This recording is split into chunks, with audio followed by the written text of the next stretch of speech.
안녕하세요. 포유환율연구소입니다.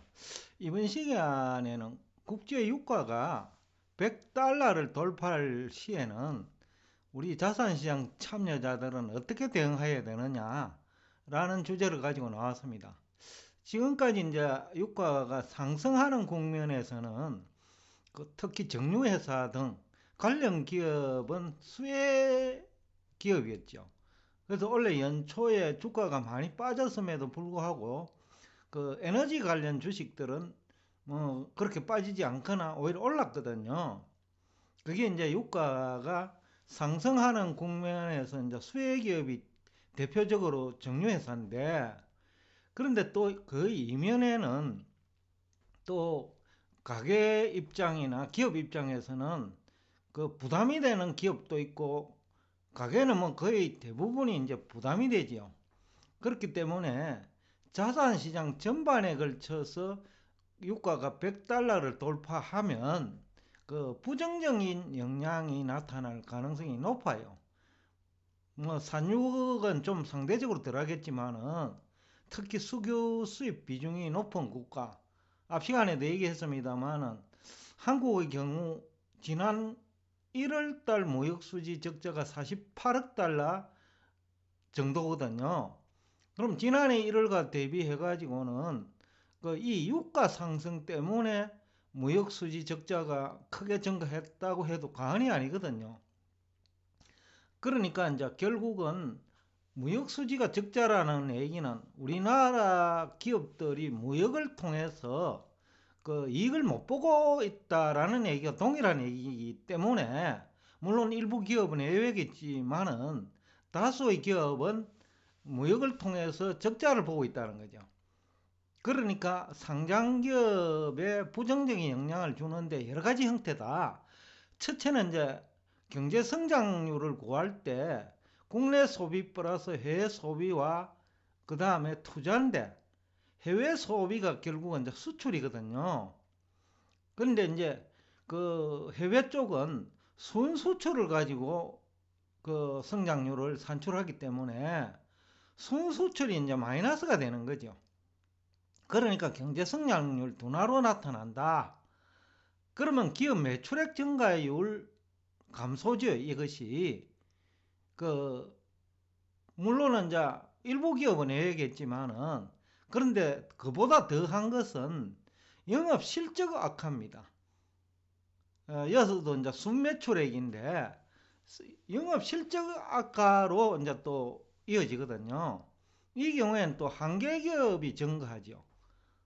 금리 상승을 수반하고 환율 상승을 수반하기 때문에 다수의 기업에는 악재로 작용합니다. 그래서 원래 연초에 우리가 무역수지 48억 달러 적자 속에서는 우리 상장기업 영업실적 악화를 내포하고 있거든요. 그렇기 때문에 원래 1월 들어가지고 국내 증시도 2800선을 깨고 한때 2600선이 붕괴된 이유 중 하나이기도 하죠. 그 이면에 이제 에너지 관련 주식은 좀 오르기도 했지만은, 그러나 다수의 기업은 주가가 빠지는 원인이 됐다. 그러는 해석이 가능하거든요. 일부에서는 뭐 무역 수지는 얘기하지 않고, 그러니까 기업의 흑자 여부는, 기업의 그러니까 영업 실적 개선 여부는 얘기하지 않고 매출액만 얘기하면서 주가 상승을 주장했지만은 결국 이제 결과는 주가 하락으로 이어졌거든요. 지수 개념으로. 뭐 이유는 뭐 여러 가지입니다. 우선은 가계 실질 소득이 감소하기 마련이거든요. 앞 시간에 얘기했습니다만 1차적으로는 유가가 상승하니까 자가용을 유지하고 있는 가게는 석유 관련 비용 지출이 뭐 지난해 연초 대비 2배로 증가해 버렸잖아요. 거기다 금리까지 상승하지요. 또 이뿐만 아니라 유가가 상승하면 석유를 에너지로 해갖고 생산하는 제품들 많잖아요. 그런 기업도 다 물가가, 도매 물가가 올라가니까 또 소비자 물가도 올라가죠. 그러니까 전반적인 물가 상승으로 이어지니까 유가 상승에 따른 실질 소득도 감소하지만 다른 제품 가격 상승에 따른 그 실질 소득 감소도 있거든요. 또 금리 상승에 따른 이자 부담 증가라든지 우리나라 대출이 많으니까 가계가 이 경우에 또 다른 또 실질 소득 감소이죠. 그러니까 유가 상승이 1차, 2차, 3차에 걸쳐서 실질 소득 감소로 이어진다는 거죠. 그런데 이제 유가가 100달러를 돌파하는 순간에는 뭐 한계락하는 게 있잖아요. 감당해낼 수 있는 유가 수준이 있는데 100달러 시대가 장기화되면 기업은 기업대로 어렵고 가게는 가게대로 어려워지거든요. 그래서 이제 산유국인 미국조차도 가게는 실질 소득이 감소합니다. 직접적으로는 차가 막 2대씩 있으니까 미국 가게들은 그 월급은 그만큼 안 올랐거든요. 원래 미국에 뭐 인건비 올랐다고 이야기하는데 유가는 50% 100% 가까이 올랐단 말이죠. 지난해 100불이 되면 지난해 연초에 50불밖에 안 됐기 때문에 그러면 차량이 2대면 이거는 임금 상승률보다도 그 유가 상승에 따른 실질 소득 감소가 훨씬 큰 거지요. 그리고 미국도 석유를 에너지로 사용하는 기업 제품 그러니까 그런 기업에서 생산한 또 제품 가격도 상승하니까 가게는 미국도 한국처럼 부담이 크다라는 거죠. 그렇기 때문에 전반적인 이제 실질 소득 감소로 이어지는데 이 경우에는 연준 보유자산 매가 규모도 증가할 거고 시기도 앞당겨질 가능성이 높다라는 거죠. 이 경우에는 시장금리가 또 추가적으로 상승하죠. 그러니까 우리가 지금 악재라고 생각하는 가장 큰 것이 연준 보유자산 매각이었고 그 결과로 나타나는 것이 이제 시장금리 상승인데 시장금리가 10년물의 경우에는 2.0%를 돌파할 가능성도 있다라는 거죠. 그러니까 다시 한번 유가 100달러가 그 증시 전반에 충격을 줄 수 있다. 특히 나스닥 관련 기업에는 충격이 지난번보다 클 수도 있다. 라는 분석도 가능하거든요. 그 다음에 여태까지 이제 정유회사는 미국도 에너지 관련 기업은 주가가 상대적으로 많이 올랐거든요.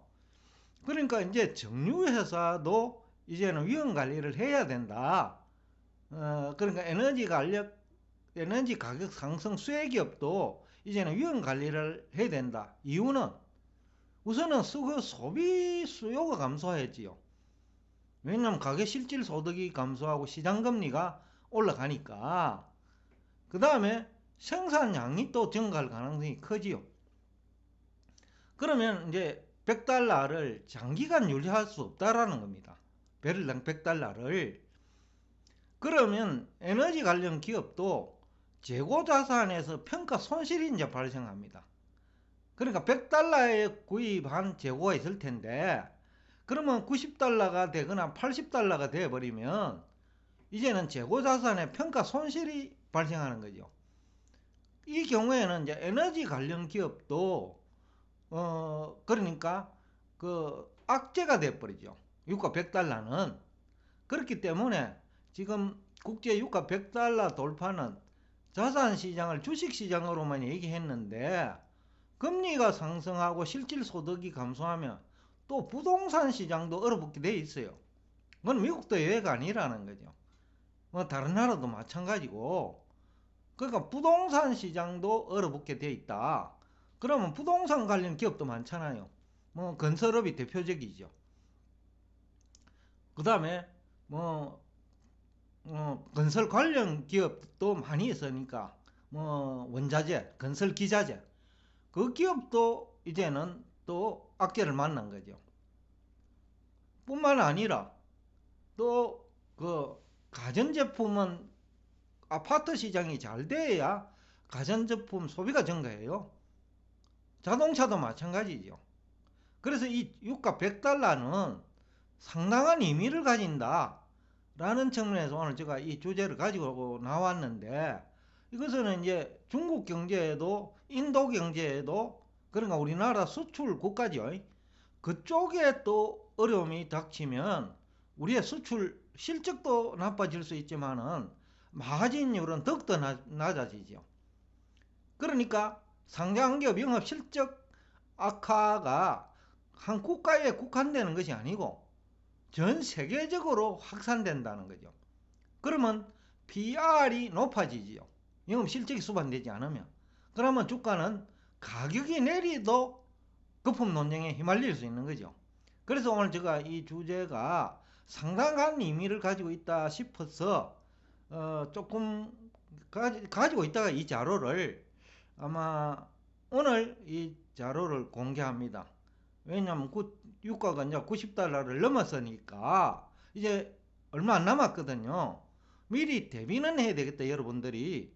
그런 측면에서 이제 오늘 이 정보가 굉장히 그 자산시장 전반에 영향을 미치기 때문에 여러분들에게 적지 않은 도움이 될 것이라고 확신하면서 오늘 여러분과 대화를 여기서 끝내겠습니다. 오늘도 끝까지 경청해 주셔서 대단히 감사합니다.